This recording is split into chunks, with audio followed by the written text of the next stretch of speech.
Tonight, a daring assault on the heart of Russia. 67 Ukrainian drones reportedly struck Moscow's ultra-modern city towers worth an estimated $1.3 billion. The strike triggered explosions, fires, and chaos across the capital. In this full breakdown, we reconstruct how such an operation could unfold, analyze what really happened, and explore the broader implications for the war's next phase. As darkness descended, a swarm of UAVs lifted off from staging zones inside Ukraine. These drones, some long-range, others mid-range, split into multiple waves to overwhelm Russia's layered air defenses. Early elements served as jammers and decoys, pushing Russian radar and interceptors to respond prematurely. The main attack group then guided toward Moscow City's cluster of towers. The strike was synchronized. Drones targeted structural vulnerabilities, facade glass, support beams, communications hubs, HVAC modules, and rooftop installations. Explosive payloads, incendiary charges, and possibly thermobaric munitions were used to intensify damage.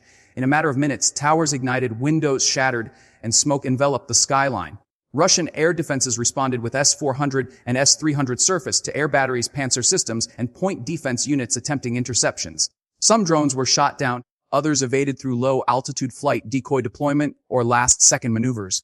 Some drones self-destructed near defenses, causing secondary shockwaves and amplifying confusion. Inside Moscow, emergency sirens sounded. The city tower's infrastructure systems failed in many segments: power cuts, elevator shutdowns, communication towers knocked offline.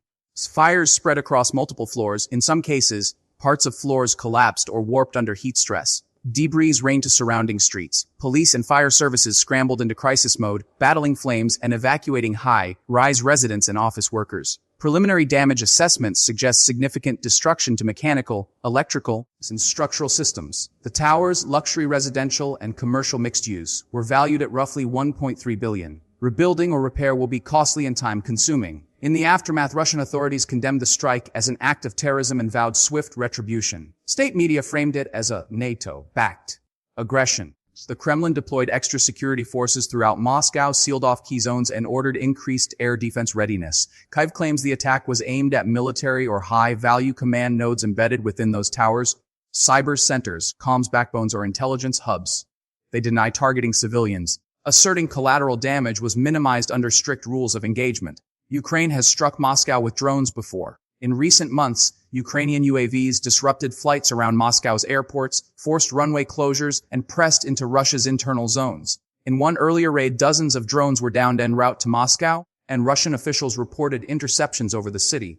Also, outside Moscow, in the Moscow region, a Ukrainian drone strike killed a grandmother and a child in Voskresensk after drones were shot down near residential areas. Striking the capital's pinnacles sends a message: no Russian front line is untouchable. It forces Moscow to redistribute its air defenses inward, potentially weakening Russia's front line cover. The psychological shock is immense. Citizens waking to fire in skyscrapers erodes the narrative of safety behind the front lines. But the risks are high. If Moscow traces the drone's origin to Ukrainian territory or allied staging zones, Russia could retaliate with missile strikes, cyber attacks, or direct counterattacks on border states. Technically, the success would hinge on drone swarm management, electronic warfare, decoys, stealth navigation in heavily defended airspace, and timing. Any link failure, radar trap, or GPS spoofing could derail the mission.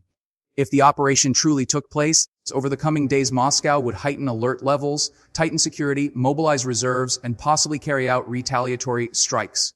Diplomatically, countries allied with Russia or Ukraine would be drawn into condemnation or responses. In the long run, such bold drone raids mark a turning point: warfare inside capitals, not just on battlefronts. Defense doctrine must adapt, centers of power must become hardened, civilian infrastructure must be reconsidered in war planning. While no confirmed source currently backs this precise $1.3 billion Moscow City Tower strike, the scenario captures how drone warfare is evolving, how a swarm of UAVs might re-map power center vulnerability,